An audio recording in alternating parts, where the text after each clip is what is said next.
తెలంగాణ రాష్ట్రానికి సంబంధించిన హెచ్ఎంఎల్తో కానీ టీచర్లతో కానీ దాదాపు 25 ఏళ్ళ నుంచి మా టీంకి పరిచయం ఉంది.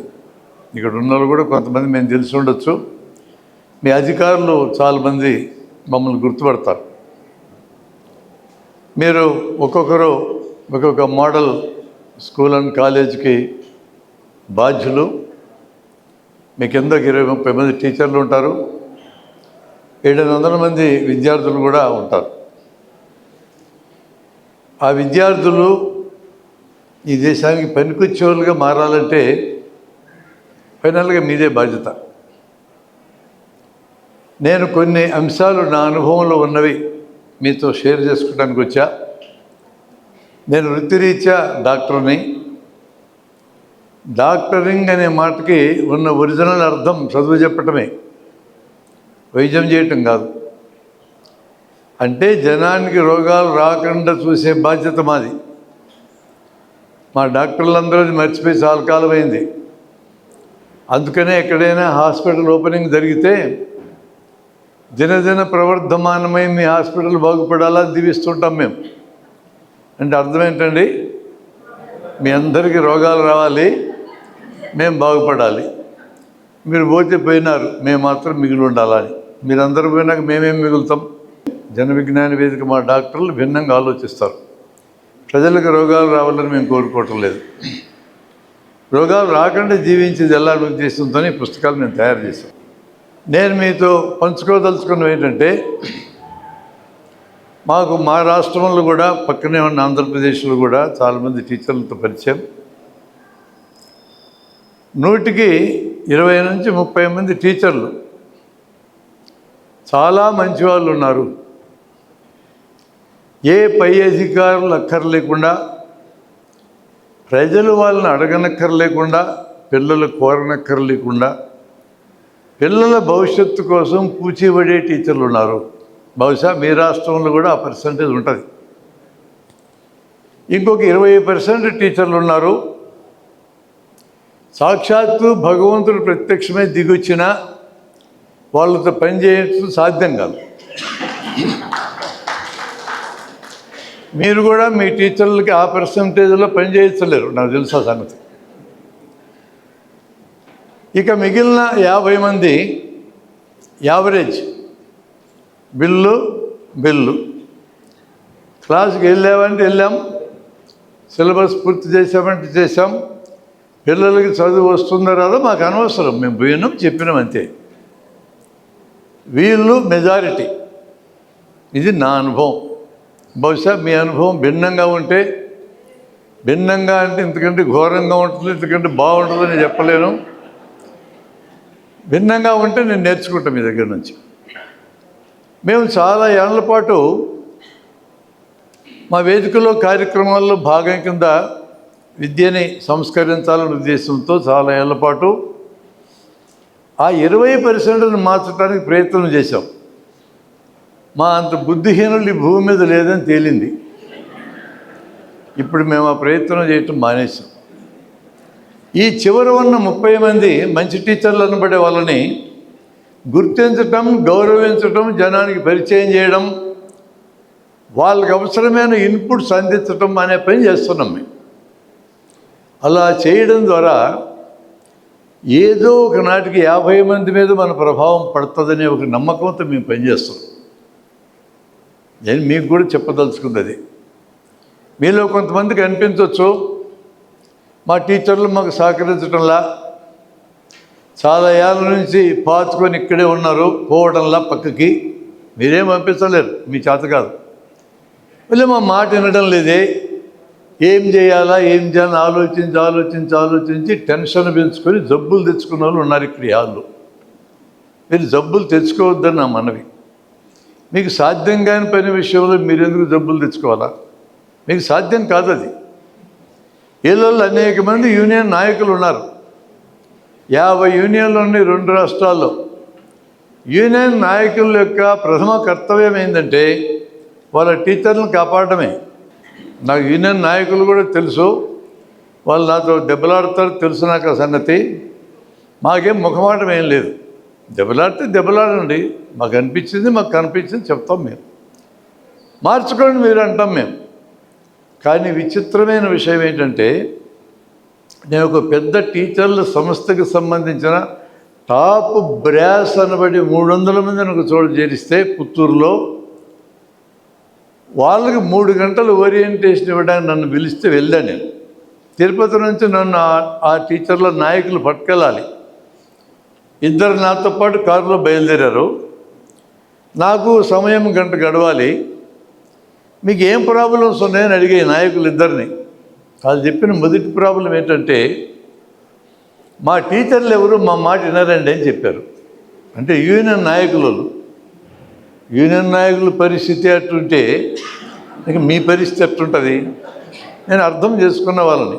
ఇంకొక సమస్య చెప్పన్నా, టీచర్లు అందరూ అన్ని యూనియన్లో చేరతారండి.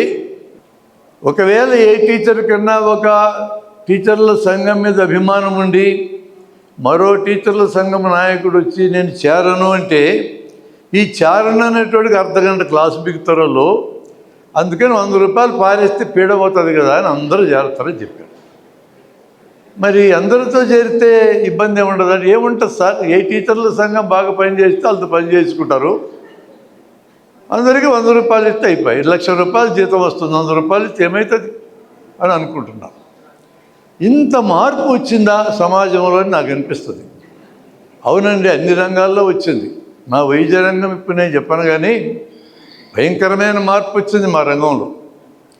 ఎప్పుడెప్పుడు మీకు రోగాలు వస్తాయని కాసుకొని కూర్చున్న లెవెల్కి వచ్చినాం మేము. మందుల కంపెనీలు, ఆపరేషన్ సామాగ్రి చేసే కంపెనీలు, పరీక్షా సాధనాలు చేసే కంపెనీలు, ఇన్సూరెన్స్ కంపెనీలు, ఈ నలుగురు కలిస్తే ఆరోగ్య పరిశ్రమ. ఈ పరిశ్రమ ఈరోజు మా వ్యవస్థ మొత్తాన్ని డిక్టేట్ చేస్తూ ఉంది.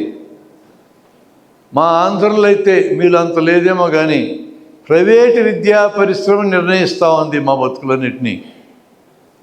ప్రైవేటు విద్యా పరిశ్రమలో ఉన్నవాళ్ళు, పబ్లిక్ ఎడ్యుకేషన్లో ఉన్న వాళ్ళకి తేడాలు మాకు స్పష్టంగా కనపడుతున్నాయి. గవర్నమెంట్ స్కూళ్ళల్లో హైలీ క్వాలిఫైడ్ టీచర్స్, ఇక్కడ క్వాలిఫైడ్ కాదు. వీళ్ళకి జీతాలు ఎక్కువ, వీళ్ళకి జీతాలు తక్కువ. వాళ్ళు చాలా పద్ధతిగా యాజమాన్య ఒత్తిడి చేస్తే పని చేస్తారు. ఇక్కడ పద్ధతిగా పనిచేసే వాళ్ళు 30, నా పైన పద్ధతిగా పనిచేయని వాళ్ళు చాలామంది ఉన్నారు ఇక్కడ. అసలు అక్కడైతే తల్లిదండ్రులు రోజు వెంటబడి మా పిల్లలకి ఫస్ట్ ర్యాంక్ రాజేందుకు అడుగుతూ ఉంటారు. ఇక్కడ అడిగేవాళ్ళు ఎవరు లేరు. ఇలాంటి తేడాలు ఉన్నాయి. మేము మా టీచర్లు ఉన్నారు ఇక్కడ, వాళ్ళందరం కూడా స్కూల్కి రెగ్యులర్గా పోతూ ఉంటాం. ఒక ప్రైవేట్ స్కూల్కి వెళ్ళి అసెంబ్లీలో పిల్లలందరూ చేరతారు. మేము మాట్లాడేటప్పుడు ఆకర్షిద్దామని ఏదన్నా జోకులు వేస్తాం. ఇప్పుడు మీకు జోకులు వేయాల్సిన అవసరం లేదు, ఎందుకంటే మంచి భోజనం పెట్టిన నిద్రపోకుండా మేల్కొని ఉన్నారు కాబట్టి. ఆ భోజనానికి నిద్రపోవాలి, అందరూ మేల్కొని ఉన్నట్టు నేను గమనించినాను కాబట్టి అవసరమైతే జోకులు వేద్దాం. ఆ జోకులు వేస్తే ఒక్క విద్యార్థి కూడా నవ్వడండి. ప్రైవేట్ స్కూల్లో అందరూ హెడ్ మాస్టర్ పక్క చూస్తారు, ఇట్లా ఆయన తలకాయ ఇటు తిప్పినాక నవ్వుతారు. కానీ నా గవర్నమెంట్ స్కూల్ పిల్లలు అట్లా కాదు, చాలా హుషారు.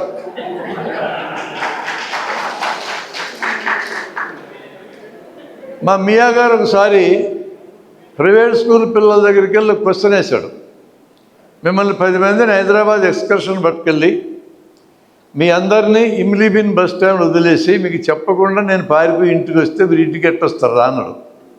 మంచి క్వశ్చన్ కదా. ఏడవడు మొదలుపెట్టారు. మా అమ్మ నాన్నలందరూ బాధపడతారు కదా, నువ్వు ఇట్లా వదిలేసి వెళ్తే ఎట్లా. అదే గవర్నమెంట్ స్కూల్ పిల్లల దగ్గర ఆ ప్రశ్న వేశాడు ఆయన. ఎంత అద్భుతమైన జవాబులు చెప్పారు మా పిల్లలు. నేను వాళ్ళ మీద ఆశ పెట్టుకుని ఈ దేశం బాగుపడద్దని ఎదురు చూస్తున్నా. వాళ్ళు చెప్పింది ఏంటంటే, ఎవడి ఆడవాళ్ళ ఫస్ట్ పాయింట్ అది. ఎట్లా వస్తారా మిగిలిన బస్ స్టేషన్ నుంచి మా కర్నూలుకి అని అడిగినాం. దొంగరైలు ఎక్కువ వస్తానడు ఒకడు. దొంగరైలు అంటే టికెట్ లేకుండా ఎక్కువ వస్తా అని. ఎవడన్నా పట్టుకొని దించితే అని అడిగిన. ఇంకో రైలు ఎక్కుతా అన్నాడు. అది లేకపోతే ఇంకో ఛాయిస్ చెప్పరా అంటే, ఎటు బస్ స్టాండ్ వదిలేము కదా, సీట్ల కింద పడుకుంటాను ఒకడు, పైన పడుకుంటాను ఒకడు చెప్పాడు. దించితే లారీలు కొట్టుకొని వస్తా అన్నాడు. వాటి మధ్యలో దించుతాడు కదా, ఛార్జీలకి డబ్బులు లేకపోతే అన్నాడు. ఇంకో లారీ ఎక్కుతా సార్ అన్నాడు. మరి మధ్యలో ఆకలి అయితే ఏం చేస్తారా అన్నాడు. అడక తింటా అన్నాడు. అడుక్కోవడం తప్పు కదరా అని అడిగిన. దేశాలు అడక తింటున్నాయి సార్, మనం అడక తింటే ఏమవుతుంది సార్ అన్నాడు. That is the greatness of my children. Your children I mean మీ స్కూళ్ళలో చిల్డ్రన్, మీ చిల్డ్రన్ కాదు, మీ చిల్డ్రన్ ఈ బ్యాచే.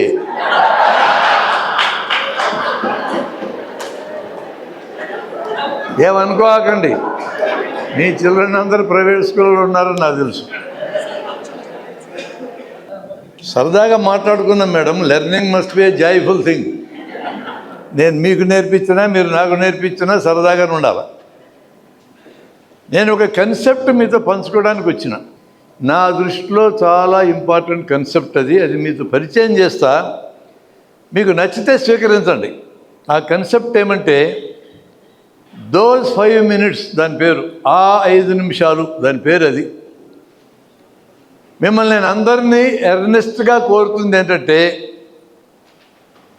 మీరు మీ క్లాస్ రూమ్లో ఉన్న 45 నిమిషాల్లో 5 నిమిషాలు పాఠాలు చెప్పగాకండి అండర్లైన్. మరి ఏం చేయాలబ్బా? అదేందో చెప్పడానికి నేను వచ్చాను. దీని వెనక మమ్మల్ని డ్రైవ్ చేసిన 2 అనుభవాలు మీకు చెప్తా. మనం ఎంత గొప్పగా పాఠాలు చెప్పి అద్భుతంగా ర్యాంకులు వచ్చేటట్టు చేసి మార్కులు వచ్చేటట్టు చేసినా పరీక్షలు అయిపోయిన తర్వాత ఒక ఏడాదికి మళ్ళీ అదే పరీక్ష పెడితే ఒక్కడైనా పాస్ అవుతారని గ్యారెంటీ లేదో. నాకు ఇప్పుడు ఎంబీబీఎస్ పరీక్ష పెడితే ఖచ్చితంగా తప్పిపోతా. నాకు గోల్డ్ మెడల్ కూడా వచ్చింది పొరపాటునే. నా క్లాస్మేట్ ఒక అమ్మాయికి రావాలి. ఆ అమ్మాయి బీఎస్సీ చదివి ఎంబీబీఎస్ చేరినందుకు ఎలిజిబిలిటీ లేక లేకపోతే ఆమెకే పోయి ఉండేది. అది కూడా ఆమెకి 8 వచ్చినాయి, నాకు 1 వచ్చింది పొరపాటునన్నా. I am happy today. ఆ అమ్మాయి లండన్లో ఉంది, మంచి తెలివిగల అమ్మాయి. భర్తకు వండి పెడతా ఉంది. వండి పెట్టడానికి 8 గోల్డ్ మెడల్ ఎందుకండి? నేను కూడా నేర్చుకున్న వంట, నేను కూడా వండుతా. నా భార్య కంటే బాగా వండుతా. వండడానికి గోల్డ్ మెడల్ ఎందుకంటున్నా? That is not the way to use the gold medalist in any country. ఫైనల్గా at the end of the day let me tell you, మీరు ఎంత సంపాదిస్తారు, ఎంత పోగేస్తారు, ఎన్ని ఆస్తులు పోగేస్తారు, ఇవన్నీ కాదు. At the end of the day are you happy or not? ఫైనల్గా హ్యాపీగా ఉన్నవాళ్ళు మీరైనా చేయాల్సిందే, నేనైనా చేయాల్సిందే, మీరు పిల్లలకి నేర్పాల్సింది కూడా ఇది. ఫైనల్గా హ్యాపీగా ఉన్నామా లేదా? టెన్షన్. ఈరోజు ప్రపంచాన్ని పీడిస్తున్నది పెద్ద రోగం టెన్షన్ వదిలించుకోవడానికి ఒక మెథడ్ నేను నేర్పించిపోతా. ఇటు మీకు ఒక్కటన్నా నేర్పకపోతే ఎట్లా? అంతలో మాట అన్నాక అది ఒకటే పెద్ద సబ్జెక్టు. ఎంత బాగా చదివినా ఫైనల్గా మర్చిపోతారు. 45 నిమిషాలు మీరు పాఠమంతా బాగా చెప్పి చివరికి మర్చిపోవడానికైతే 5 నిమిషాలు పక్కన పెట్టండి, 40 నిమిషాలు చెప్పండి, ఎటు మర్చిపోతారు. 5 నిమిషాలు ఏం చెప్పాలి? That is the ignition of the class.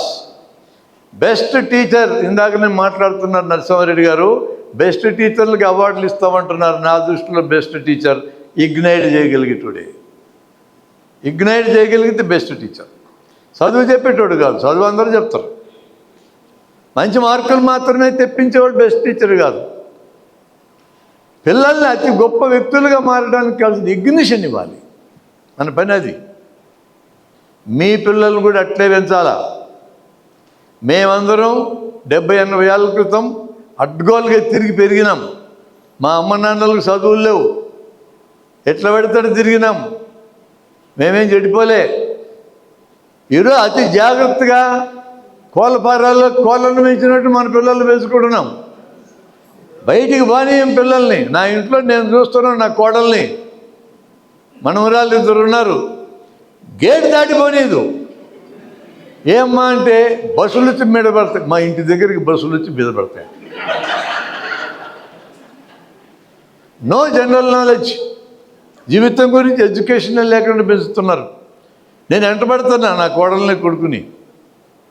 అప్పుడప్పుడు వాళ్ళకి చెప్పకుండా తప్పించుకొని పిల్లల్ని లాక్కెళ్ళి రైల్వే స్టేషన్లు చూపించడము, పోస్ట్ ఆఫీసులు చూపించడం, బ్యాంకులు చూపించడం చేస్తున్నా. ఎవరన్నా తెలియాలి కదరా మీకని. ఓ చిన్న ప్రశ్న అడిగిన, రైలు పట్టాల మీద రైలు బండి జారి పడకుండా ఎట్లా పోతుందో చెప్పండి అన్న.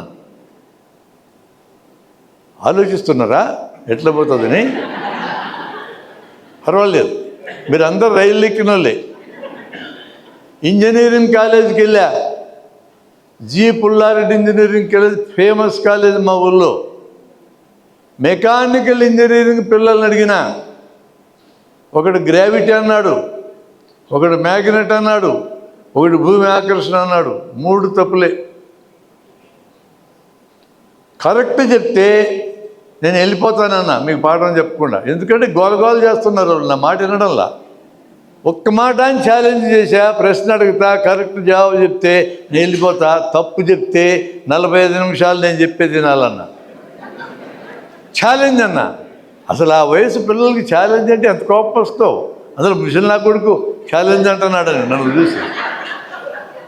ఛాలెంజ్ అంటే ఛాలెంజ్ అన్నారు. ఛాలెంజ్ అయినా గట్టిగా అరిచా. మొత్తం హౌస్ మొత్తం 300 మంది పిల్లలు ఛాలెంజ్ అన్నారు. చిక్కినారు నా చేతికి అనుకున్నా. 3 తప్పులు. ఇప్పుడు ఈ ఛాలెంజ్ ప్రకారం 45 నిమిషాలు వినండి, చివరి ఆన్సర్ మాట్లాడతా అన్న. ఇప్పుడు కూడా నేను ఆన్సర్ మాట్లాడను. నేను ఉపన్యాసం ఇచ్చి వెళ్ళిపోయేటప్పుడు మీకు నిజంగా ఇంట్రెస్ట్ ఉంటే అది చెప్పిపోని అడుగుతారు, అప్పుడు చెప్తా, లేకపోతే వెళ్ళిపోతా. ఇక ఆల్రెడీ తెలుసుంటే సంతోషం. ఇట్లాంటి ప్రశ్నలు అడుగుతాం మేము పిల్లల్ని. హౌ టు ఇగ్నైట్ చిల్డ్రన్ అంటే ప్రశ్నించడం నేర్పడమే, ఆన్సర్స్ చెప్పడం కాదు. It is time for us in this country to question the answers, not to answer the questions. ఇన్నేళ్ళు గడిచి స్వతంత్రం వచ్చిన తర్వాత కనీసం ఇది టైం, మనం ప్రశ్నించే టైం. లేకపోతే 2012లో నిర్భయాన్ని చంపేసినాం, 2019లో దిశను చంపేసినాం, 24లో డాక్టర్లను చంపేసినాం. ఎవ్రీడే 90 మందిని అత్యాచారాలు చేస్తూ ఉన్నాం ఈ దేశంలో. ఎందుకు ఇలా జరగాలి? క్వశ్చన్ చేయడం నేర్పకపోతే ఎలా? ఎంత గొప్పగా మన పిల్లల నుంచి ఏం ప్రయోజనం? ఈ పనికి మన వాళ్ళకి బలి ఇవ్వడానికి తప్ప. We have to question and we have to answer everything. Question చేయడం నేర్పాలి. ఎందుకు ఇలా జరుగుతుందని క్వశ్చన్ మనం వేయాల్సిందే.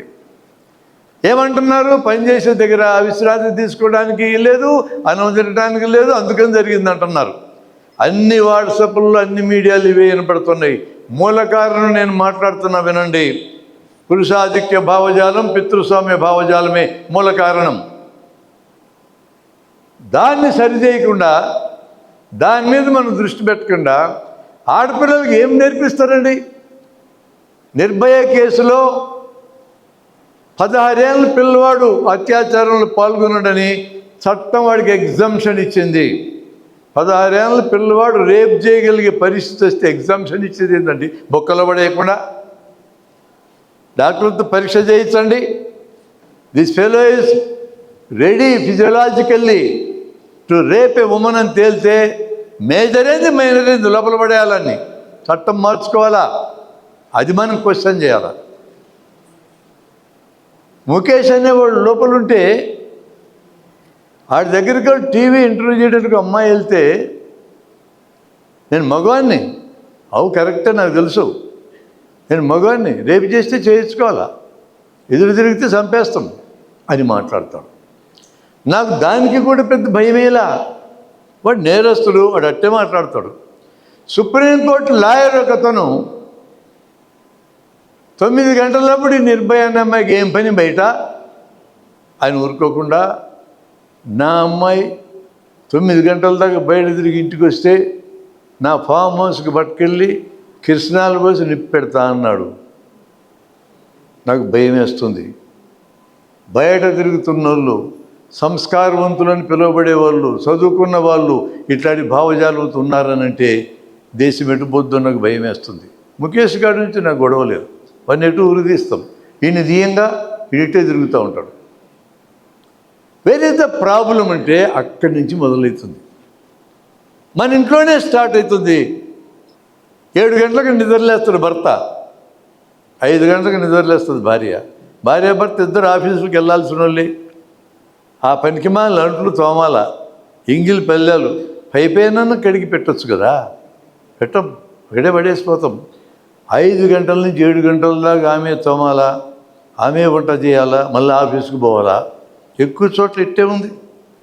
ఆయన 7 గంటలకు నిద్రలేసినాడు ఎంత గొప్ప ప్రశ్నలు అడుగుతుంది తెలుసా? నా టవల్ ఎక్కడుంది, నా బ్రష్ ఎక్కడుంది, పేస్ట్ ఎక్కడుంది? అరే రోజు దోమకొని వస్తాం కదా, తెలియదు అది మాత్రం. నేనే మగవాళ్ళకి వ్యతిరేకం అనుకోవాకండి.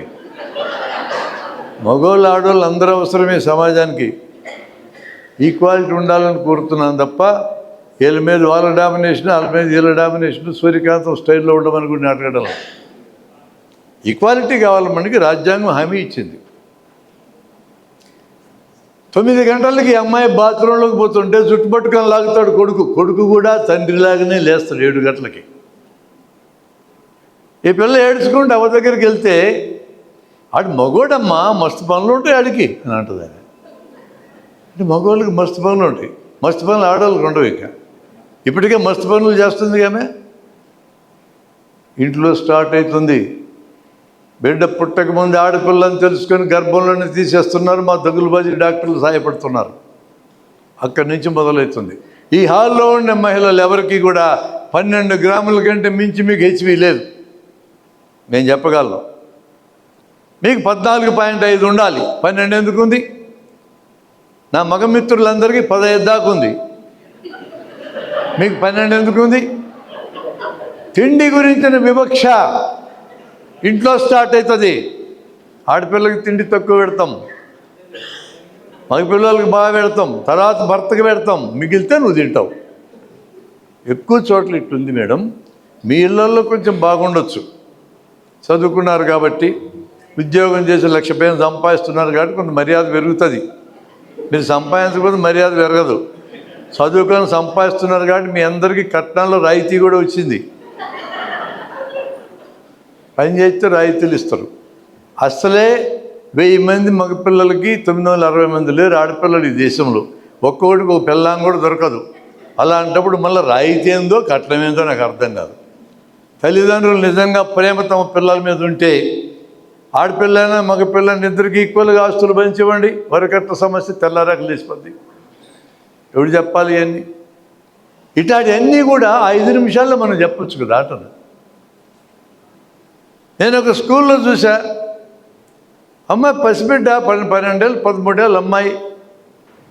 మెనార్కీ అంటే ఫస్ట్ మెన్సస్ వస్తుందని తెలియదు, బట్టలకు మరకలైంది, రక్తం మరకలు, సిగ్గుతో చచ్చిపోతూ ఉంది. మగపిల్లలందరూ కిసుక్కు నవ్వుతున్నారు, ఆడపిల్లలు కూడా జరగలిగి నవ్వుతున్నారు. ఏం చేయాలి ఆ టీచరు, లేడీ టీచరు సపోర్ట్గా నిలబడితే అమ్మాయిలు మీ పక్కనే ఉంటారు. ఏం లేదు, బాధలు వినండి చాలు, మీరేం పరిష్కరించక్కర్లా. Menses is a physiological phenomena, శరీర ధర్మశాస్త్రం అది అత్యంత సహజమైన విషయం. మా చిన్నతనంలో మా ఇళ్ళల్లో మా అక్కలు కానీ మా అమ్మలు కానీ మెన్సస్ అయితే దూరం పెట్టినారు 4 రోజులు 5 రోజులు. మాకు అర్థం కాలే ఆ కాలంలో. ఆ మెన్సస్ అనేది మానవ జాతిని బతికిస్తుంది, లేకపోతే మానవ జాతే లేదు. అంత ఇంపార్టెంట్ ఫిజియలాజికల్ ఫినామినాని అవమానకరంగా చూసేది ఏంటి, దుర్మార్గంగా చూసేది నేర్పిస్తామా మనం? మన పిల్లలకి క్లాస్ రూమ్లోనే నేర్పించాలి. ఆడపిల్లలకి లేడీ టీచర్సు, లేడీ లెక్చరర్సు, మగపిల్లలకి మగ టీచర్స్ నేర్పించాలా. ఆ వయసులో వచ్చే శరీరంలో మార్పులు, ఎమోషన్లో మార్పులు, ఆలోచనలో మార్పులు, ఎవరిథింగ్ మనమే చెప్పాలా. తల్లిదండ్రులు చెప్పాలి న్యాయంగా. అయితే తల్లిదండ్రులు డిస్మల్ ఫెయిల్యూర్ అయినారు ఈరోజు దేశంలో. తల్లిదండ్రులకు ఒకటే కోరిక ఉంది, మా పిల్లలు బాగా బతకాలా అంటే పని చేయకుండా ఫుల్ సంపాదించాలి, పని చేయకూడదు సంపాదించాలి. సింగిల్ పాయింట్కి వెళ్ళిపోయినారు తల్లిదండ్రులు. ఇక వాళ్ళ మీద నేను పెద్ద ఆశ పెట్టుకోవటంలే, మీ మీద నేను ఆశ పెట్టుకున్నా.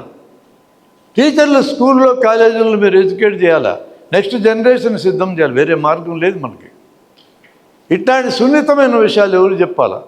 మేము ఒకసారి వర్క్షాప్ నడిపినాం కర్నూలులో, నేను నా వైఫ్ ఇద్దరం కలిసి 3 days 40 మంది టీచర్లకి మెనిస్ట్రల్ హైజీన్ దగ్గర నుంచి కౌమార విద్య మొత్తం చెప్పినాం. అబ్సినిటీ లేదు దాంట్లో, ఎవ్రీథింగ్ ఇస్ సైన్స్.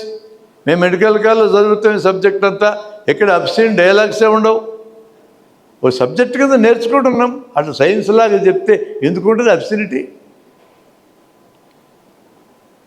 5 minutes అనే దానికి మాకు బేసిస్ ఉన్నది ఏంటంటే ఈరోజు అత్యవసరమైన స్థితి, లేకపోతే మేము ఆ సబ్జెక్టులో వచ్చి ఉండాలం కాదు. 599 మార్కులు ఒక అమ్మాయి తెచ్చుకుంది మా ఆంధ్రలో, 600 మార్కులకు 599. మా జీవితంలో ఎరగమిట్టారు మార్కులు. నాకు ఎస్ఎస్ఎల్సిలో 1967లో 484 వచ్చినాయి 600కి. సస్యం అప్పటికే. మా టీచర్లు ఎంత పిసినారు అంటే ఒక లెక్కలో తప్ప దేంట్లో 100 అయినారు. ఇప్పుడు అన్నిట్లో వేస్తారు, సంస్కృతంలో అయితే ఫుల్ వేస్తారు.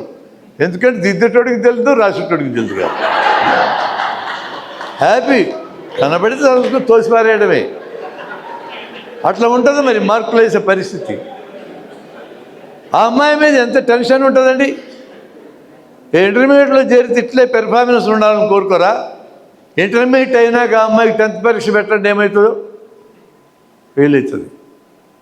నా సంగతులు ఎందుకు చెప్పానంటే అది మీ సంగతి కూడా కాబట్టి, మీ సబ్జెక్టులో మీరు ఎక్స్పర్ట్స్, డిస్టింక్షన్ వస్తుంది. ఇతర సబ్జెక్టులు ఎంత వస్తుంది అంటే ఫెయిల్ అవుతుంది. ఆ ఫినామినా ఎందుకు ఉంది అని అంటే మన విద్యా విధానంలో ప్రాబ్లం ఉంది. గ్రహించడము, గుర్తుపెట్టుకోవడం, పరీక్షల్లో కక్కడం మాత్రమే నేర్పిస్తున్నాం తప్ప మన విద్యా విధానంలో సరిగా ఆలోచించడం నేర్పము, సరిగా ఊహించడం నేర్పము. సరిగా ఆలోచించడం నేర్పకపోతే విపరీతంగా మూఢనమ్మకాలు ఉన్న వాళ్ళు చదువుకున్న వాళ్ళలో తయారవుతారు.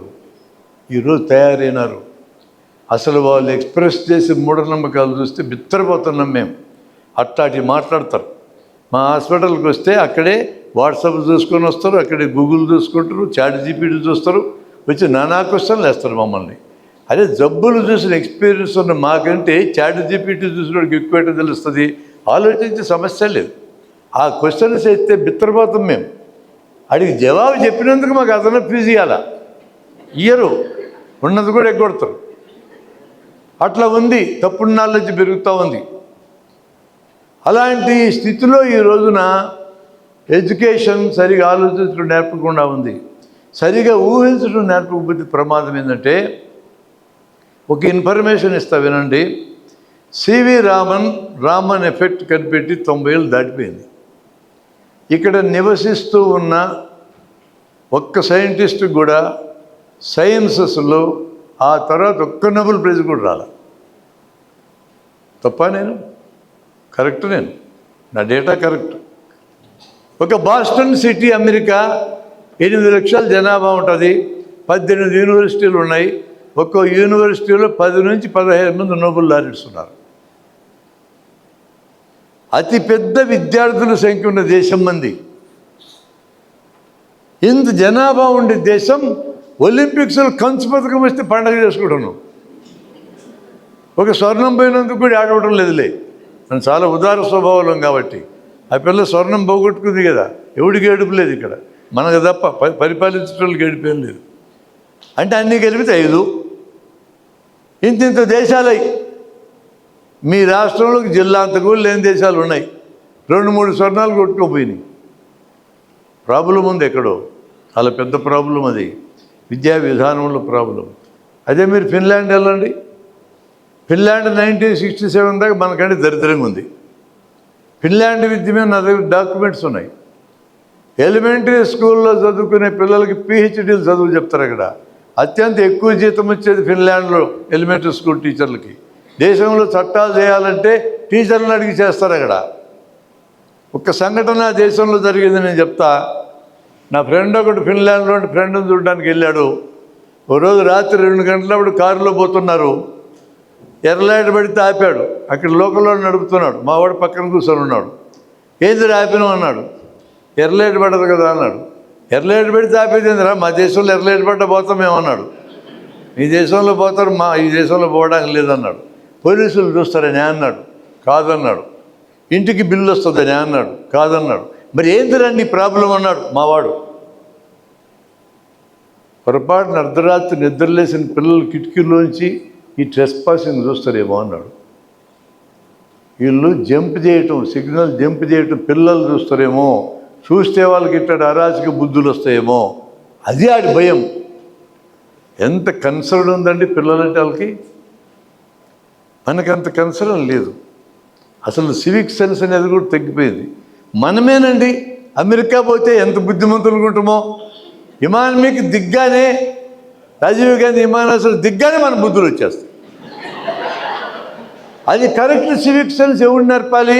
It is a school. నాకు నా స్కూల్లో నేర్పించిన నా టీచరు, నేను బయాలజీ తీసుకుంటే పియూసీలో లెక్కల మాస్టర్ నాకు నేర్పించాడు మనుషులతో ఎట్లా మాట్లాడాలో. ఒకసారి హోటల్లో కూర్చుంటే ఆ సార్తో నేను ఇంకో లెక్చరర్ కూర్చుంటే నువ్వేం చేస్తావని అడిగిన. నేను పిల్లనా కొడుకుని, ఆయన లెక్చరరు, నువ్వనే మాట వాడకూడదు. ఈయన ఎంత సున్నితంగా నాకు చెప్పాడంటే, నాయన నువ్వు అనకూడదు, పెద్దవాళ్ళని మీరు అనాలా అని నేర్పించాడు. ఆ రోజు నేర్చుకున్న మీరేని గౌరవంగా మాట్లాడాలనేది నా టీచర్లు నేర్పించారు నాకు. మా తల్లిదండ్రులు అంతా నాగరికత ఉన్న వాళ్ళు కాదు, కానీ నా టీచర్లు నేర్పించినారు. Teacher is a great person. Teacher ఎంత గొప్పగా చేయగలడు అనే దానికి, టీచర్ యాటిట్యూడ్ అనే దానికి ఒక సంఘటన నేను చెప్పి నేను కంటిన్యూ చేస్తాను. తిలక్, బాల్ గంగాధర్ తిలక్, నా స్వరాజ్యం నా జన్మ హక్కు అని చెప్పిన ఆయన మొదటి తరం స్వతంత్ర సమరయోధుడు, గాంధీ కంటే ముందు తరం.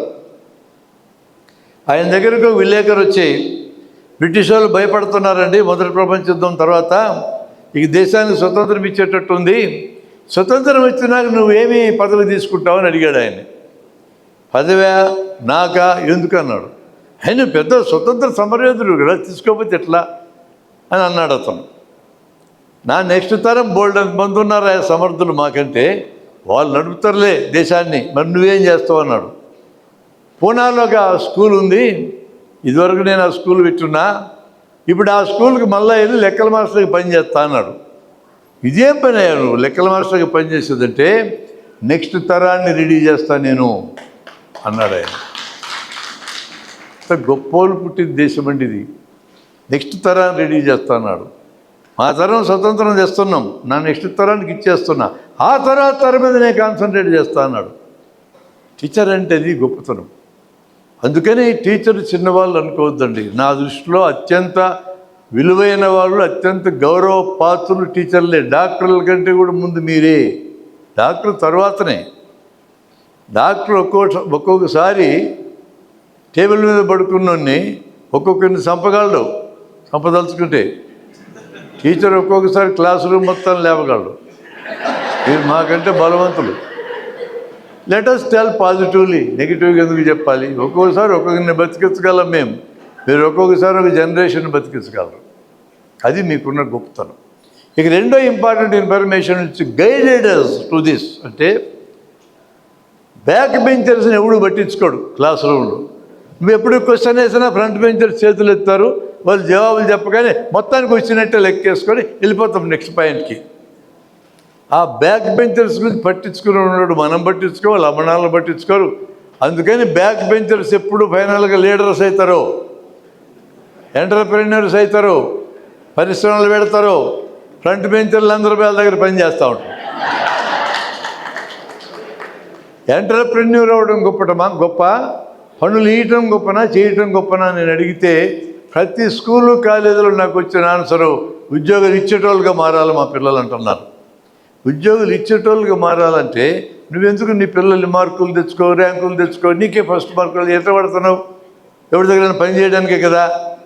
ప్యాకేజ్ వచ్చి ఇంజనీరింగ్ కాలేజీలు ఆనందపడుతున్నావు, ఎవరి దగ్గర ఊడిగం చేయడానికే కదా. ఈరోజు ఐటీ వచ్చిన వాళ్ళు హ్యాపీగా ఉన్నారా? మొత్తం టెన్షన్తో చచ్చిపోతున్నారు. ఆఫీస్ 8 గంటలు కాస్త ఇంటికి ప్రయాణం చేసింది.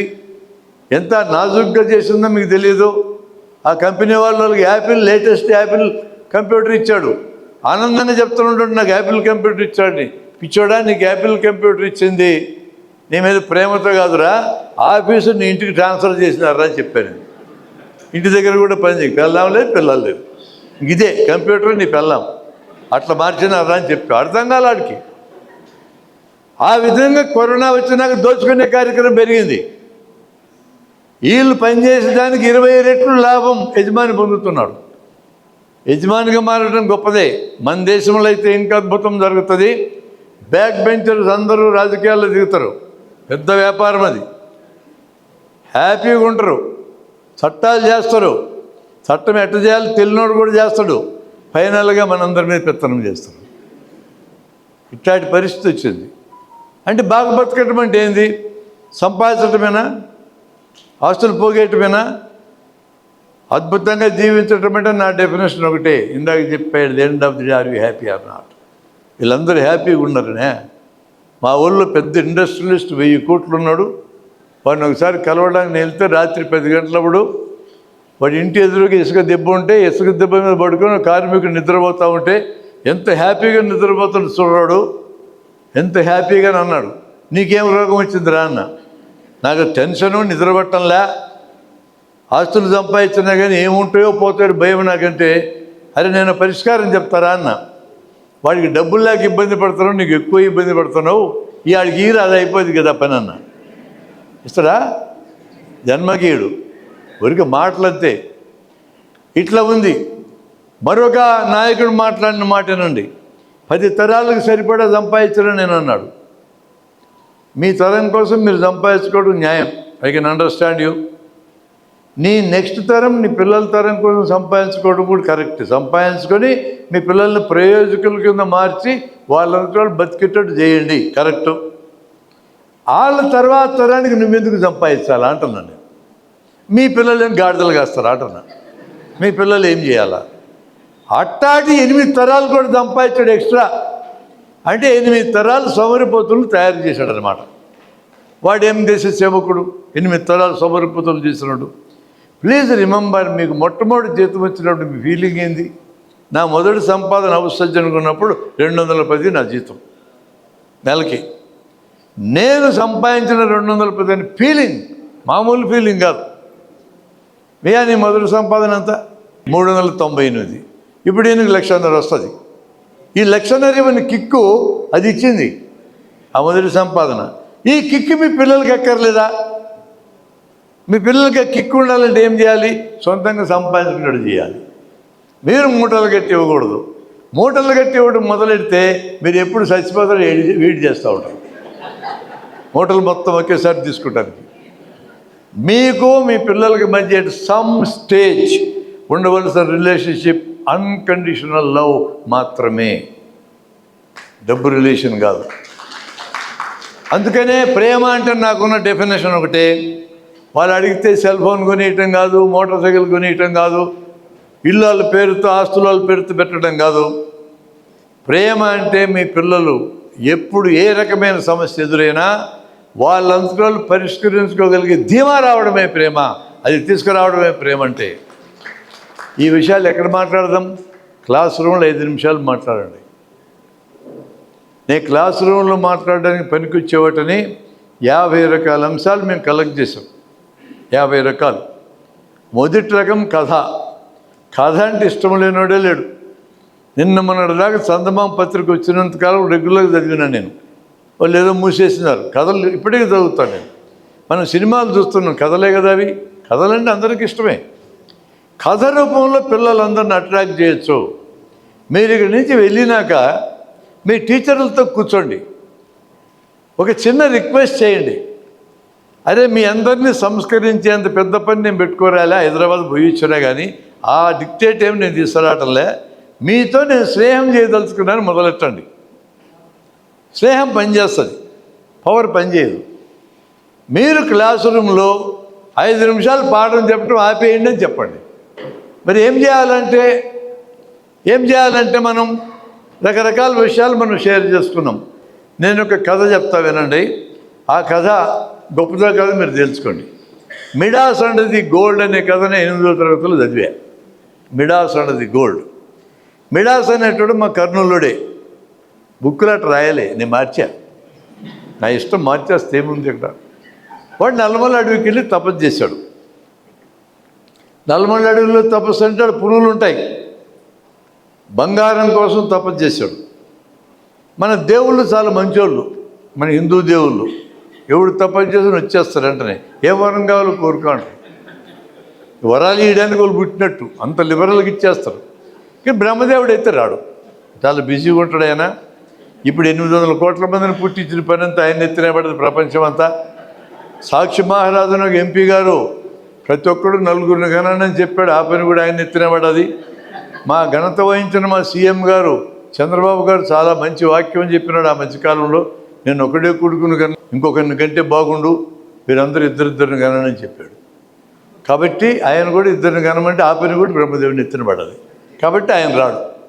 విష్ణుమూర్తి కొంచెం హుషారైన మనిషే కదా, తెలివిగల్లుడే. మీకు తెలుసు కదా, ఆయన తెలివిపెట్టిన అమృతం తయారైనప్పుడు రాక్షసులకు సుఖ దొరకకుండా మొత్తం దేవతలకు పోసినాడు, తెలుసుగా. మోహిని అవతారం ఎత్తి తెలివిగల్లుడే. కానీ ఆయన ఆ పాల సముద్రంలో పామును చుట్టేసుకొని పడుకుంటాడు. ఎవడన్నా పోయి అడగాల ప్రాబ్లం ఉంది స్వామి అని, అప్పుడు మాత్రమే కదులుతాడు ఆయన. ఇప్పుడు 10 సార్లే వచ్చినాడు ఆయన. ఇప్పుడు దేశంలో ఉండే ప్రాబ్లమ్స్కి ఎన్నిసార్లు రావాలా, మనం పోయి అడగాల, లేకపోతే రాడు ఆయన. ఇక ఈశ్వరుడు ఉన్నాడు, నా దృష్టిలో అద్భుతమైన దేవుడు ఆయన. చాలా హుషారు మనిషి, ఎప్పుడు తిరుగుతూ ఉంటాడు. సొంత ఆస్తి లేదు ఆయనకి, మెడలో బంగారం ఉండదు, పాము తగిలించుకొని తిరుగుతూ ఉంటాడు. మనలాగే సీసాలు పట్టుకొని తిరగడు, గంగమ్మని ఎత్తున కూర్చోబెట్టుకుంటాడు, దప్పికైతే నీళ్ళు పోస్తూ ఉంటుంది ఆమె. అంత సింపుల్ పర్సన్. ఆయన వచ్చేసినాడు, ఏం కావాలరా నీకు అన్నాడు. గోల్డ్ కావాలి స్వామి అన్నాడు. ఎంత కావాలరా అన్నాడు. ఎంత అంటే ఆలోచించలేదు అన్నాడు. 1 కిలో ఇప్పిస్తామంటవా అన్నాడు. కిలో అంటే 30 లక్షలు. కిలో ఏం చాలుతుంది స్వామి, 7 ఊళ్ళోకి వచ్చి పులుల మధ్య తపస్సు చేస్తున్నా, కిలో కోసం వచ్చేవాళ్ళ కనపడుతున్నాను నీకు అన్నాడు. మరి ఎంత కావాలి చెప్పరా అనే. ఆయన గోల్డ్తో పని లేదు ఈ శివుడికి, వీడికి కావాలి. ఒక వరమీ స్వామి, నేను దేని తాగితే బంగారం కావాలా, ఇచ్చేసిన పో అన్నాడు. ఇంకెళ్ళిపోతున్నాడు పక్కన శ్రీశైలం అయితే. కొంచెం ఆగు స్వామి అన్నాడు. ఇంకా ఏమన్నా కావాలరా అనే. ఇంకా ఏమన్నా కావాలి కదా, ఇది పంచాయతీలు చూసుకోవాలి కదా. నేను చెప్పుల షాపుకి వెళ్తే 300 రూపాయలు చెప్పులు కొంటేనే గూడలు బీకి ఉంగరాలు బీకి చెక్ చేసే రకాలం మేము. నువ్వు ఇంతలా వరం ఇస్తే 4 ఏళ్ళు తపస్సు చేసినాక పని చేస్తూనే చూసుకోక్కర్లేదా అన్నాడు. చూసుకో అన్నాడు. పక్కనే ఒక రాయిని తగిలి తాకాడు, బంగారం అయింది. చెట్టును తాకాడు, బంగారం అయింది. స్వామి నువ్వు వెళ్ళిపోవచ్చు అన్నాడు. ఇక వాడి దారిలోని చెట్లన్నీ తాగుతూ వస్తున్నాడు, చెట్లన్నీ బంగారం అయిపోతున్నాయి. మామూలు చెట్లు ఉంటేనే మా జిల్లాలో మా రాజకీయ నాయకులు ఒక చెట్టు మిగిలికి నరికే వేసేది. అట్లాంటి బంగారు చెట్లను బతకనిస్తారా, నల్లమండలను బోడిగుండు కొడతారు. వాడు ఇంటికి వచ్చినాడు, పూరి గుడిసె తాకాడు, బంగారం అయింది. బంగారు పూరి గుడిసె తయారై ఊళ్ళోని జనమందరూ సొప్పదట్లను బిక్కపోయినారు. ఇంక ఇల్లు లేదు వాడికి. అన్నం తిందాని పల్లెం పట్టుకుంటే బంగారం అయింది, బంగారు పల్లెం. అన్నం పెట్టుకుంటే అన్నం బంగారం అయింది. అప్పుడు డౌట్ వచ్చింది, అన్నం బంగారం అయితే ఏం తినాలి అని. ఈ లోపల స్కూల్కి వెళ్ళిన వాళ్ళ అమ్మాయి వచ్చింది, నాన్న అని వాటేసుకుంది. పొరపాటు చెప్పిన డాడీ అని వాటేసుకుంది. నాన్న అనకూడదు, తెలుసుగా మీకు. అమ్మని అమ్మ అనకూడదు, మమ్మీ అనాలా. ఆ పిల్ల ఇట్టే నీళ్ళకపోయింది, బంగారం అయింది. ఇప్పుడు వాడికి భయం వేసింది, నా పిల్ల కూడా బంగారం అయితే దానికోసమే బంగారం కావాలని దేవుణ్ణి అడిగితే ఇది లాభం లేదు, ప్రమాదం ఉందని శివ రా అని పిలిచినాడు. మళ్ళా ఎక్కడున్నాడు పాపం మహానుభావుడు, పక్క వీధిలో ఉన్నట్టు టకాని వచ్చినాడు. ఇంకా ఏమన్నా కావాలని అన్నాడు. ఇచ్చింది ఎక్కువైంది స్వామి అన్నాడు. ఎంత కావాలండి మనిషికి బంగారం? అమ్మ మీ మెడలో బంగారం అంతా దోచుకెళ్ళడానికి నేను రాలే. అది గాంధీ మహాత్ముడు అయితే అడిగి ఉండేవాడు. నేను గాంధీ మహాత్ముడు గొప్పని కాదు, అడగను నేను. ఉంచుకోండి అట్లే, ఎంత కావాలో తేల్చుకోండి. బయట అడ్వర్టైజ్మెంట్లో మెడ నిండా పట్టలు వేసినారు. అందమైన ముఖాలున్న అమ్మాయిలే, ఆ పట్టలు వేస్తే అందం పోయింది. ఒక్క దండ వేసుకుంటే బాగానే ఉంటుంది. మిమ్మల్ని చూసే కదా మా మొగాళ్ళందరూ దండలు వేసుకుంటున్నారు, వాళ్ళు కూడా దండలు మొదలు పెట్టినారు. ఒక దండ ఓకే, మీ చెవులు కమ్మలు చూసి ఒక చెవు కన్నా పెట్టుకోకపోతే ఎట్లనే మా వాళ్ళు మొదలు పెట్టినారు సింగిల్ చెవుకి.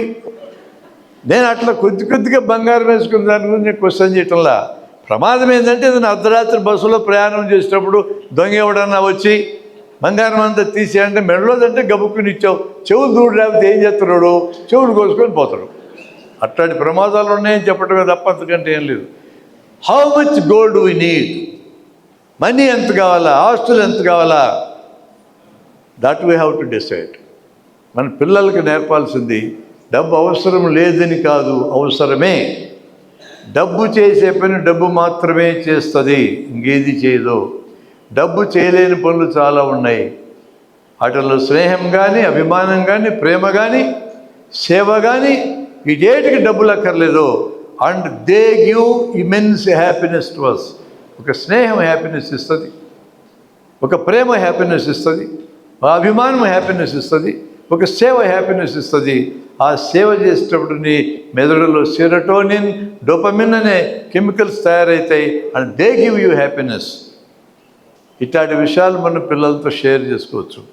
ఇలాంటివన్నీ ఏం చెప్పొచ్చు అనే దానికి ఒక ప్యాకేజ్, ఒక 20 పేజీల ప్యాకేజ్ నేను మీతో షేర్ చేసుకుంటా. మీరు దయచేసి ఆలోచించండి. మన పిల్లల్ని అద్భుతమైన వ్యక్తులుగా మార్చడం సాధ్యం. అది మీ ద్వారానే సాధ్యం. మేము ఇదివరకు మా ద్వారా సాధ్యం అనుకుని తిరిగినాం స్కూళ్ళన్నీ. మా ద్వారా సాధ్యం కాదని అర్థమైంది. నేను ఈ మధ్య వెంకటగిరి వెళ్తే అక్కడ స్కూల్లో మీటింగ్ పెట్టా. పెద్ద సబ్జెక్టు కాదు అది. కూల్ డ్రింకులు తాగితే నష్టమేందో చెప్పా. 1000 మంది పిల్లలు మొదట్లో కూల్ డ్రింకులు తాగుతామన్నారు. 5 నిమిషాలు మాట్లాడగానే మేము తాగం సార్ అన్నారు. పిల్లలకి నచ్చ చెప్పడం తేలిక. ఈ పిల్లల తల్లిదండ్రులు 2000. మా హాస్పిటల్ పక్కనే వాల్మార్ట్ షాప్ ఉంది. ఇంత పెద్ద బండికి కూల్ డ్రింకులు 2 లీటర్లు వేసుకొని పోతుంటే ఒక ఆయన పట్టుకొని, కూల్ డ్రింకుల్లో ప్రమాదకరమైన రసాయనాలు ఉన్నాయి సార్, కూల్ డ్రింకులు దండగా 15 రూపాయలు పెట్టి మనం కొనుక్కుంటాం, బాటిల్ అందులో రూపాయలు సరుకుండదు. ఆయన మహేష్ బాబు ఏమో 4 అంతస్తుల నుంచి ఎగురుదుగుతాడు, ఆయనకేం కాదు, థమ్సప్ పట్టుకుంటాడు, కానీ 4 కోట్లు ఇస్తారు ఆయనకి, మనకు 15 రూపాయలు బొక్క, కొనొద్దు సార్ అని చెప్తే ఇటు చూసి who are you to tell all this to me, ఇంగ్లీష్లో తిట్టాడు. తెలుగులో తిడితే బాధపడతానని. నా డబ్బులు నా ఇష్టం, నేను కొనుక్కుంటే నీకేం? తల్లిదండ్రుల జవాబు అది, నా పిల్లల జవాబు అది కాదు. 5 నిమిషాల పిల్లలు, మీరు మన దేశంలో మన రైతులు తయారు చేసే చెరుకు రసము, నన్నారి, పాలు, మజ్జిగ, నిమ్మకాయ నీళ్ళు తాగండిరా, మన రైతులు బాగుపడతారు, కూల్ డ్రింకులు తాగితే అమెరికా బాగుపడుతుందని చెప్తే దేశభక్తి పెళ్ళుబికి 5 నిమిషాలు నాకు వాళ్ళు ఓకే చేసినారు. నా తల్లిదండ్రులు చేయరా? ఆ టీచర్ ఏమన్నాడంటే, నువ్వు 30 ఏళ్ళ నాడు చెప్పి నువ్వు సార్ ఈ సబ్జెక్టు మళ్ళీ ఇప్పుడు వింటున్నా అన్నాడు. అది తిట్టు ప్లస్ మెచ్చుకోలు. మెచ్చుకోలేంది 30 ఏళ్ళ నాడు చెప్పింది ఇంకా గుర్తుంది. సబ్జెక్ట్ అలాంటిది. తిట్టేంది నువ్వు మళ్ళీ మా దగ్గరికి 30 ఏళ్ళకి వస్తావా అని. మాకు చేతగాడల్లా. టీచర్ కానీ ఓరియంట్ అయితే నేను చెప్పిన 30%. ప్రతి వారం 20 సార్లు మాట్లాడతారు పిల్లలతో. నా దేశం బాగుపడుతుంది, మన దేశం బాగుపడుతుంది. అందుకని మిమ్మల్ని చిన్న రిక్వెస్ట్ కోరుతున్నా, మీరు దయచేసి, ఇప్పటికి మీకు చాలా బాధలు ఉన్నాయి నాకు తెలుసు. వాటిల్లో మొదటి బాధ మీకుండే టెన్షనే, రెండో బాధ మీ టీచర్లు మీ మాట వినడంలా తెలుసు నాకు. అది ఎన్ని బాధపడగాకండి. ఆ మాట వినే టీచర్లు ఉన్నారు, వాళ్ళతో ముందు పని చేయించండి. ఆ మధ్యలో ఉన్న టీచర్లు మొత్తం ఒక ఏడాదిలో మీ పక్క మొగ్గుతారు. ఆ చివరి 20% ఐసోలేట్ అవుతారు. వాళ్ళు ఐసోలేట్ అయినాక చచ్చినట్టు వీళ్ళు దారికి వస్తారు. అంత సింపుల్ ఫార్ములా మన దగ్గర ఉందనేది నేను మనవి చేస్తున్నా. ఒక 2 ప్రశ్నలు చెప్పాలి, మీకు గుర్తుండి చెప్తా. టెన్షన్ లేకుండా బతికేది ఎలా. ఒక్క ఫార్ములా చెప్తా, ఒక్క ఫార్ములా. 5 ఫార్ములాలోనే ఒకటి చెప్తా ఈరోజు. Prepare for the worst, don't accept it, work for the best. అది సూత్రం. నువ్వు ఏ పని చేయాలనుకున్నా వరస్ట్ ఏం జరుగుతుంది అది ముందు ఎన్విసేజ్ చేయి, ఊహించు. దానికి నువ్వు మెంటల్గా ప్రిపేర్గా. Work for the best. మెంటల్గా ప్రిపేర్ ఆగిపోవద్దు. నువ్వు ఏం ప్రాబ్లం ఉన్నా కాగితం మీద రాయి. ఈ ప్రాబ్లంను వదిలేస్తే వరస్ట్ ఏం జరగద్దు రాయి అక్కడే. ఈ వరస్ట్ని ఇంప్రూవ్ చేయటం ఎట్లా అని ప్రయత్నం చేయి. పరీక్షలకు పోయే పిల్లవాడికి వరస్ట్ ఫెయిల్ కావడమే. ఫెయిల్యూర్కి సిద్ధం చేయి పిల్లల్ని ముందు. ఇక పని చేయటం మొదలుపెట్టుకొని ఖచ్చితంగా పాస్ అవుతారు 100%. మీ అన్ని స్కూల్లో 100% రిజల్ట్ వస్తుంది. ముందు పిల్లల్ని 35కి ప్రిపేర్ చేయి. ఇక ఇంప్రూవ్ చేయటం మొదలుపెట్టు, గ్యారంటీకి పాస్ అవుతారు. 80 మార్కులు వస్తాయని ఒక అమ్మాయి మా ఊరు పక్కన, అమ్మాయి క్లాస్మేట్తో పందెం కాసింది. 79 వచ్చినాయి, 1 మార్కు తగ్గింది. 80కి ప్రిపేర్ అయింది, 79 వచ్చినాయి. కాబట్టి పురుగు మందులు దాకా ఆసుపత్రుల్లో చేరింది. ఇప్పుడు ఆ అమ్మాయికి 30 మార్కులు కూడా రావు. నువ్వు హై లెవెల్కి ప్రిపేర్ చేయొద్దు, లో లెవెల్కి ప్రిపేర్ చేయి, హై లెవెల్ కోసం ప్రయత్నం చేయి. ఇది సూత్రం. నేను దీన్ని అప్లై చేస్తే ఎలా ఉంటుందో 2 ఉదాహరణలు చెప్తాను. బస్సు ప్రయాణం చేసేటప్పుడు ఫ్రంట్లో ఎడంపక్క సీట్ ఉంటుంది, కుడిపక్క డ్రైవర్ సీట్ ఉంటుంది కొన్ని బస్సుల్లో. ఆ ఫ్రంట్ సీట్ మీద కండక్టర్ అని రాసి ఉంటుంది. కండక్టర్ కూర్చోడు, తెలుసా మీకు? కండక్టర్ మధ్యలో ఎక్కడో ఉంటాడు. అక్కడ ఎందుకు కూర్చోడంటే డ్రైవర్ కానీ మెలకువలో ఉన్నప్పుడు యాక్సిడెంట్ అయితే స్టీరింగ్ మీద తిప్పితే వాళ్ళు లేచిపోతారు ఫస్ట్. అందుకని ఆడు అక్కడ కండక్టర్ కూర్చోడు. డ్రైవర్ నడిపేటప్పుడు బండి నిద్రపోతే ఫస్ట్ డ్రైవర్ లేచిపోతాడు. ఆ వెనకనే మహిళలకు 3 సీట్లు ఉన్నాయి, వాళ్ళు లేచిపోతారు. అది అసలే మహిళల సంఖ్య తగ్గిపోతూ ఉంటే డ్రైవర్ వెనక సీట్లు ఇచ్చారేది మహిళలకి? ఇవ్వకూడదు. అట్లా సంఖ్యగా తగ్గిపోద్ది. వరుసగా 4-5 సీట్లు వాళ్ళకి ఇచ్చారు, అక్కడ కూర్చోకూడదు మనం. అమ్మ మీరు మహిళలైనా బస్సు ఎక్కితే ఎడం పక్కనే కూర్చోండి, కావాలంటే మగోళ్ళు దావని, మీరు అటు పక్క కూర్చోవద్దు. ఇంకా మంచి సీట్ ఏంటంటే మధ్యలో ఎడం పక్క మధ్యలో డోర్ ఉంటే డోర్ వెనకే కండక్టర్ కూర్చొని ఉంటాడు. బెస్ట్ సీట్ అది. ఆడు మనల్ని కూర్చొనిడు. దాని వెనక ఎమ్మెల్యేలకు 2 సీట్లు, దాని వెనక ఎంపీలకు 2 సీట్లు ఉన్నాయి, అవి కూడా బెస్ట్ సీట్లే. ఆ సీట్లు బస్సు కదిలేదాకా నింపకూడదు, అక్కడ పోయి కూర్చోండి. మరి ఎమ్మెల్యేలు వస్తే ఎట్లా? రారోళ్ళు, మీకు భయం అక్కర్లా. ఎమ్మెల్యేలు ఎంపీలు అందరూ సొంత కార్లలో వెళ్ళి ఒకవేళ యాక్సిడెంట్ అయితే సొంతంగా మరణిస్తారు తప్ప మీ జోలు రారు. ఆ సీట్లు ఖాళీ. నిలబడాల్సి వస్తే కండక్టర్ దగ్గర నిలబడండి. నేల మీద కూర్చోవాల్సి వస్తే కండక్టర్ పక్కన నేల మీద కూర్చో. కుడి పక్క ఒకే ఒక సీటు ఉంది మంచిది, ఎర్ర రంగు పూసి ఉంటుంది, దానికి మధ్యలో ఉంటుంది. అక్కడ ఎవడు అడ్డం కూర్చున్నాడు మా మీయాలంటాడు, ఆయన మీద కొంగి ఏక్కనండి, ఇటు దొరుకుతాడు, మీరు అటు కూర్చోండి. బస్సు ప్రయాణం చేయడానికి ఇంత కథ ఉందా? ఉందండి. ఇది చెప్పండి, 5 నిమిషాల పాఠం పిల్లలకి, సరదాగా ఉంటుంది. Prepare for the worst, improve for that. అట్టారు ఇంటర్వ్యూ క్వశ్చన్ వేస్తా. మిమ్మల్ని ఎవరినన్నా అంబులెన్స్ ఎక్కించాల్సి వస్తే అంబులెన్స్లో నిలువుగా ఉంటుంది సీటు, తలకాయ డ్రైవర్ పక్క పెట్టాలన్నా కాలు డ్రైవర్ పక్క పెట్టాలన్నా? డ్రైవర్ పక్క తలకాయ పెడితే లెవెల్ అనుకుంటాం మనం. అంబులెన్స్కి యాక్సిడెంట్ అయితే ముందు డ్రైవర్ లేచిపోయినా నెక్స్ట్ నీ బుర్ర పగలుతుంది. ఇప్పుడు న్యూటన్స్ లా అప్లై చేయండి, మళ్ళీ సైన్సే. 100 కిలోమీటర్ల వేగంతో అంబులెన్స్ పోతుంది, 100 కిలోమీటర్ల వేగంతో వేరే బండి వచ్చి గుద్దింది, 100 + 100 ఇంపాక్ట్ ఇస్ 200. ఖచ్చితంగా డ్రైవర్ చావడం ఖాయమో, నీ తలకాయ పగలడం ఖాయం. కాళ్ళు అటు పక్క పెడితే పోతే కాళ్ళు బాయ్, తలకాయ భద్రంగా ఉంటుంది. ఇప్పుడు మీరు ఒక క్వశ్చన్ నన్ను అడగాలి, వెనక నుంచి బండి గుద్దితే ఎట్లా అని. పిల్లలు అడిగించండి. ఇవి వెనక నుంచి బండి గుద్దుకోవాలంటే నీ అంబులెన్స్ 100 కిలోమీటర్లు పోతుంది, వెనక నుంచి 120 కిలోమీటర్ల వేగంతో వస్తేనే నీ బండి మీద గుద్దుకోగలదు.